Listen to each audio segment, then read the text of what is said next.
NATO made the intervention after Mr. Trump said he would let Russia do whatever the hell they want to members of the alliance that don't pay enough for defense at a rally in South Carolina on Saturday. NATO has criticized comments made by Donald Trump at a campaign event, claiming they put American and European soldiers at increased risk. The former U.S. president had said he would let Russia do whatever the hell they want to members of the alliance that don't pay enough for defense. Joe Biden also denounced his Republican opponent's comments as appalling and dangerous. The 81-year-old president, who has himself been in the spotlight over a report that questioned his memory, said Trump was admitting to giving Putin a green light for more war and violence in Ukraine and to expanding his aggression to Poland and the Baltic states.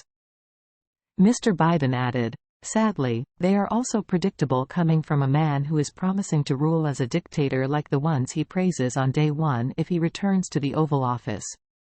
He underlined that supporting U.S. allies was critical to keeping American people safe here at home. At a rally in South Carolina on Saturday, Mr. Trump recalled an exchange with an unnamed big country, who asked if they would be protected if Russia attacked them. "I said, you didn't pay? You're delinquent? No, I would not protect you. In fact, I would encourage them to do whatever the hell they want. You got to pay. You got to pay your bills," he told the crowd. In response, NATO said, NATO remains ready and able to defend all allies. Any attack on NATO will be met with a united and forceful response. Advertisement. Any suggestion that allies will not defend each other undermines all of our security, including that of the U.S., and puts American and European soldiers at increased risk. I expect that regardless of who wins the presidential election, the U.S. will remain a strong and committed NATO ally. Mr. Trump's comments will likely increase anxiety in Europe about the U.S. withdrawing military support from Ukraine should he be re-elected later this year. The former president has also long criticized NATO, threatening to pull the U.S. from the alliance, and butting heads with the leaders of other member states. One of his campaign commitments is to fundamentally re-evaluate NATO's purpose and mission. In a bid to reassure fellow NATO members, President Joe Biden signed a £685 million, $886 million, defense bill in January that seeks to block any president from unilaterally withdrawing from NATO. The White House described Trump's comments as appalling and unhinged. Encouraging invasions of our closest allies by murderous regimes endangers American national security, global stability, and our economy at home, White House spokesperson Andrew Bates said in a statement on Saturday night. Rather than calling for wars and promoting deranged chaos, President Biden will continue to bolster American leadership and stand up for our national security interests, not against them. Finland was granted NATO membership status last year, and Sweden is in the process of joining.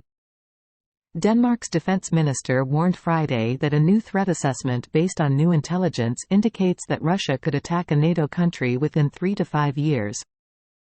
Besides the NATO comment, Trump on Saturday also boasted about the recent failure to pass a bipartisan border deal.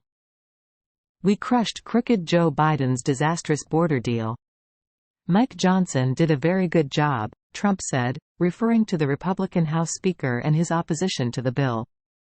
It was widely reported that Trump wanted his party to reject the legislation in hope that he could use the crisis at the southern border as a political tool to win re-election in November.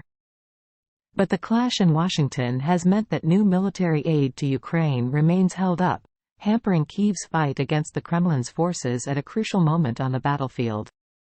His stated ambivalence toward Russian aggression has long fueled concerns in Ukraine and beyond about what a second Trump presidency would mean for Europe.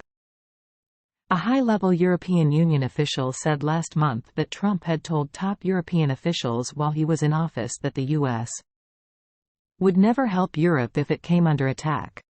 The real problem is whether Trump is looking to stabilize onto a rebalanced relationship, but one where we remain trusted allies nonetheless, or whether this is directional, i.e., part of a steady and deliberate erosion of our relationship, with rupture as the final destination, said Edward Hunter Christie, a former NATO official and senior research fellow at the Finnish Institute of International Affairs. Thanks for watching. Don't forget to subscribe. Like, comment and share.